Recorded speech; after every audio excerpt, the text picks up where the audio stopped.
Bienvenidos nuevamente. Hoy vamos a estar hablando sobre lo que ya introdujimos en la lección pasada, que es los temas de negociación y management. Estuvimos demostrándole con una gráfica bastante simple pero bastante efectiva cuál es el proceso mediante el cual se llega hacia un entendimiento, se llega hacia una gerencia del proceso de negociación, pero obviamente contemplando todos los pasos necesarios. Nosotros nos quedamos en la última lección en lo que es la trama del conflicto, cómo se desarrolla este conflicto e inicialmente las capacidades de poder y según cada una de ellas, el poder de las personas, el poder de sus diferentes condiciones, cómo afectan a ello el conflicto. Entonces, nosotros introdujimos el concepto del poder, pero es bueno quizás introducirlo de vuelta aquí, insertarlo aquí, porque bueno, nos va a permitir a nosotros entender mejor quizás qué es lo que significa el poder en la negociación, qué es lo que significa el poder en la gerencia y entonces cómo nos puede afectar a nosotros esto de una forma a la otra. Primero de todo, el poder está siempre presente en toda interacción. El poder no es tanto algo que se ejerza, sino es un proceso existente. El poder, se guste o se no, se tiene. Toda situación, pero sobre todo toda persona, tiene un cierto poder relativo hacia otros en base a su legitimidad, en base a su experiencia, en base a la opinión de terceros e información externa. Y entonces el poder simplemente está. Es una realidad con la cual tenemos que tratar como gerentes de nuestras empresas a la hora de hacer un proceso de management, de gerenciamiento de la negociación. El poder no es positivo ni negativo, es neutro. No hay buen poder ni mal poder, hay simplemente poder y cómo se usa. Es dinámico, se puede modificar con los hechos. Uno puede capturar poder, uno puede ganar poder, lograr más poder, conforme a su experiencia, conforme a su reputación aumente, conforme a la referencia que tenga externa sobre sí, sea superior, sea más contundente y entonces ese poder puede aumentar. De la misma forma, acciones ilícitas, actitudes despectivas, actitudes quizás que no sean representativas de altas calidades, altas cualidades de lo que la sociedad espera sobre un gerente, pueden también quitarnos efectivamente el poder. Y es por eso que es tan importante que nosotros entendamos de que es un proceso que es dinámico, es muy dinámico y se relaciona mucho a nosotros y a las personas con las cuales estamos tratando. Este poder está en un estado de constante variación y es por eso que nosotros tenemos que estar pendientes de, dentro de los parámetros, dentro de lo posible, qué tanto, si fuese posible cuantificarlo, tiene un poder la otra persona y cómo nos afecta. Es siempre relativo, difícilmente alguien tenga todo el poder. Difícilmente tenga todo el poder, hay gente muy poderosa, hay gente que obviamente es muy poco poderosa, pero eso no quita que no tienen poder. Todos tenemos algún tipo de poder en una negociación. Si no tuviésemos ningún tipo de poder en la negociación no existiría directamente, porque entonces automáticamente existiría una situación de imposición en la cual la parte con la mayor cantidad de poder automáticamente forzaría su interés sobre la contraparte y entonces cualquier tipo de poder que tuviese la contraparte para poder entonces manifestarse en contra de esa actitud, en contra de esa decisión, toma un carácter superfluo, toma un carácter quizás inválido para esa situación porque no ejerce ningún tipo de impacto en la negociación. Entonces, este poder de la misma forma puede ser entonces real o aparente.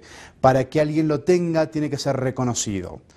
Si un dictador es un tipo poderoso, es una persona, una figura poderosa, es simplemente porque esa persona tiene todo el apoyo y todo el reconocimiento de aquellas personas que le están atribuyendo el poder, que le están otorgando el control, que le están otorgando las facultades para ejercer ese proceso dictatorial. Si a un gerente que es una persona que sea una persona absolutista y que sea irreverente y que se maneje con total impunidad, se maneja así simplemente porque las otras personas están permitiendo que actúe de esa forma. Obviamente el proceso de liderazgo y el proceso de un dictador son diferentes en la medida de que el líder entiende de que no tiene que manipular a los que le rodean a que lo apoye para obtener presión sobre otros, sino más bien se logra el respeto y es por eso que ese poder tiene una validez y tiene una sostenibilidad quizás mucho mayor. Entonces, esta persona sí, obviamente se le ha otorgado el poder, las partes que dependen de él o ella, y es por eso que es esto que decimos que el poder es relativo. Su ejercicio implica un riesgo porque al momento de tomar una decisión obviamente de utilización del poder, estamos automáticamente afectando no solamente nuestras vidas, sino las vidas de aquellos que están implicados con el problema o el tema que estamos tratando. Lo que esto simplemente significa que tenemos que estar pendientes de que cualquier uso de poder tiene que conllevar una responsabilidad en relativamente igual medida.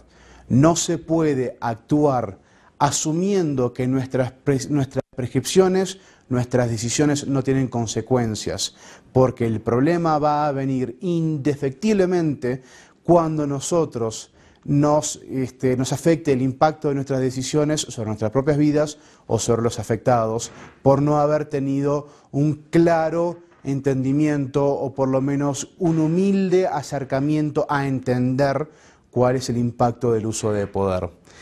Solo es efectivo si la otra parte se deja dominar. Mismo ejemplo de la dictadura. Si un dictador no tiene la facultad de ejercer ese poder, entonces un dictador es simplemente una persona con ideas radicales. No va a tener la oportunidad y no va a tener el apoyo para imponer, para impresionar, para determinar las actitudes y las acciones de otras personas. Es simplemente que se le debe reconocer, y esto es más allá del poder físico. Si un presidente, el presidente del país más militarmente desarrollado del mundo, no tiene el apoyo del ejército más desarrollado del mundo, entonces no va a tener la capacidad de manejar toda la maquinaria que se necesita para poder implementar, para poder imponer esa hegemonía sobre el pueblo controlado. Y entonces obviamente tiene que haber una relación de ejercicio y reconocimiento de este dicho poder. Entonces, remitiéndonos a la gráfica anterior, capacidades de poder. Hay un área situacional, porque esto es obviamente la extensión de lo que hablamos del trama del conflicto. Está el área relacional. Entonces, esto nos lleva a que definamos que haya dos áreas de la negociación principal. La dimensión situacional, que nos conlleva a un vínculo funcional, y la dimensión relacional, que nos conlleva a un vínculo personal.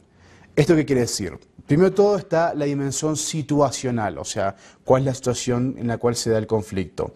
Aquí hacemos una gráfica que lo ponemos en forma de cruz, entonces lo ponemos en cuatro polos diferentes, cuatro polos opuestos: el poder, la información, el tiempo y el espacio. Esto no implica de que el poder es relativo, es en oposición a la información, no, por lo general el poder va acompañado, o sea que esto no es una gráfica de valor, esto es más bien simplemente una gráfica de posicionamiento, que tienen que existir estos cuatro puntos cardinales, por decirlo así.